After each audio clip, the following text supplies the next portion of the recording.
বাংলাদেশের স্বাধীনতার ইতিহাসে শহীদ রাষ্ট্রপতি জিয়া রহমান তথা আরাফাত রহমান কোকোর পরিবারের যে অবদান, এটা বাংলাদেশের ইতিহাসে অত্যন্ত বিরল। যেমন ত্যাগের ইতিহাস, তেমনি করুণ ইতিহাস। একটা দেশের স্বাধীনতার জন্য বাপ স্বাধীনতার ঘোষণা দিয়েছেন, যুদ্ধ করেছেন, সন্তান, স্ত্রী, দেশনেত্রী বেগম খালেদা জিয়া সহ সকলে আজীবন লড়াই করে যাচ্ছেন আজ পর্যন্ত। অনেকেই বড়াই করেন, দেশের স্বাধীনতা নিয়ে কথা বলেন। জিয়া রহমানের পরিবার সম্পর্কে তারা অবজ্ঞা প্রকাশ করতে চান। তাদের উদ্দেশ্যে বলতে চাই, এই পরিবারের ত্যাগ যদি জাতি ভুলে যায় তাহলে মনে হয় এটা বোধহয় ঠিক হবে না। এই জাতির প্রতি এবং এই পরিবারের প্রতি অন্যায় করা হবে।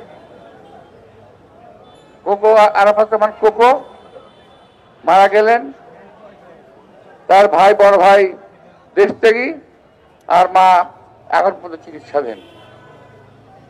আমি এখনো বিশ্বাস করতে চাই দেশনেত্রী বেগম খালেদা জিয়াকে কি বলে একটা স্লো পয়জনিং, এই স্লো পয়জনিং এর মাধ্যমে একজন সুস্থ স্বাভাবিক মানুষকে হত্যা, মৃত্যুর মুখের দিকে ঠেলে দেওয়া হলো। অর্থাৎ আমি মনে করি দেশনেত্রী বেগম খালেদা জিয়াকে মৃত্যুর মুখে ঠেলে দেওয়ার অর্থ হলো এই দেশের স্বাধীনতা, সার্বভৌমত্ব এবং গণতন্ত্রকে মৃত্যুর মুখে ঠেলে দেওয়া। দেশনেত্রী বেগম খালেদা জিয়া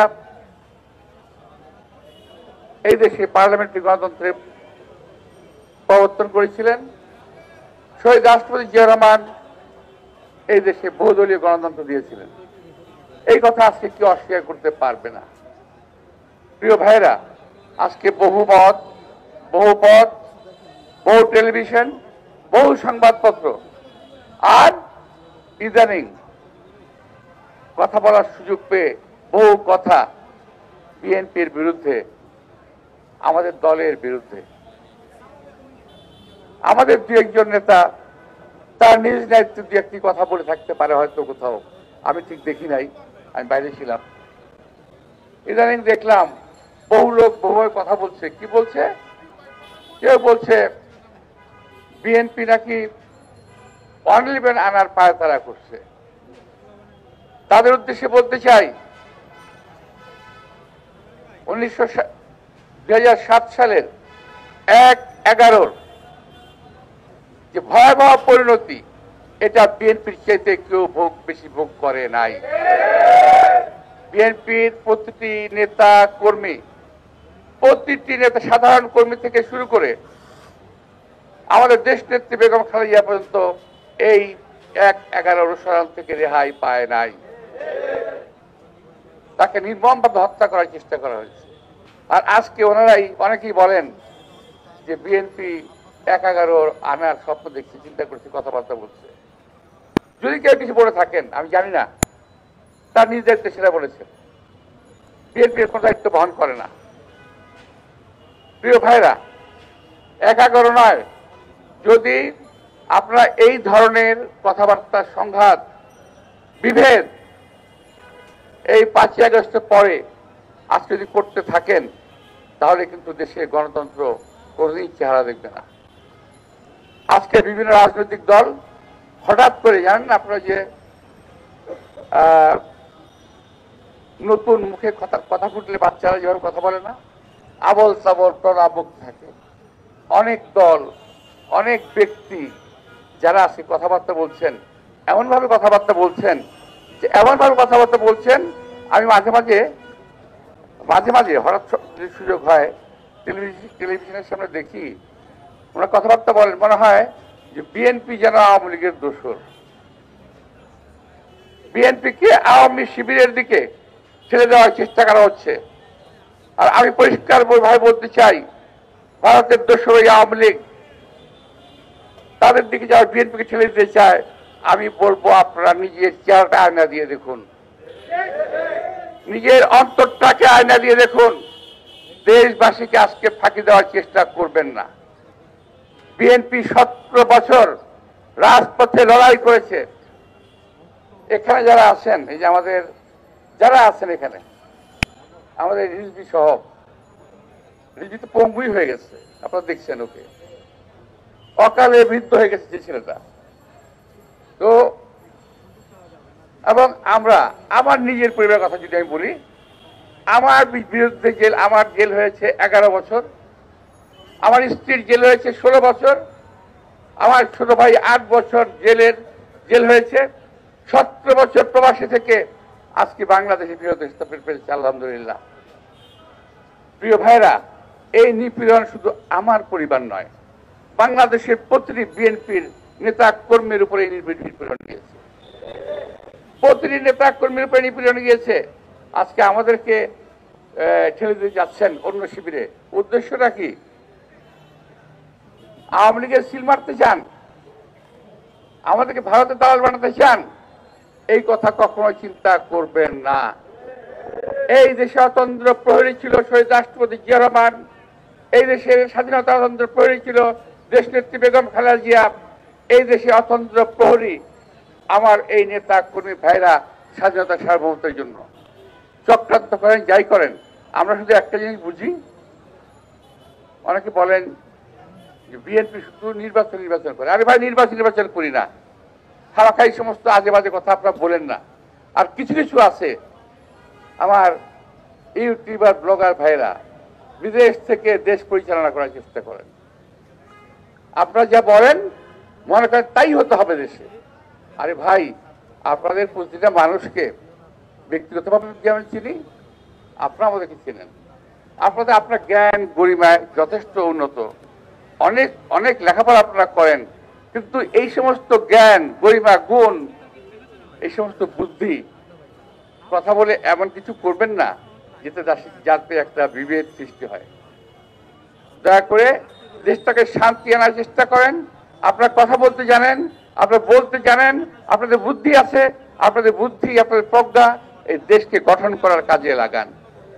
বিএনপিকে দোষারোপ করেন না, কারণ এই দেশের স্বাধীনতার জন্য শহীদ রাষ্ট্রপতি জিয়া রহমান জীবন দিয়েছে, এই দেশের স্বাধীনতার জন্য শহীদ রাষ্ট্রপতি জিয়া রহমানের পরিবার ধ্বংস হয়ে গেছে, এই দেশের স্বাধীনতার জন্য বিএনপির সাধারণ কর্মী বাহিনী আজকে ধ্বংস হওয়ার পথে।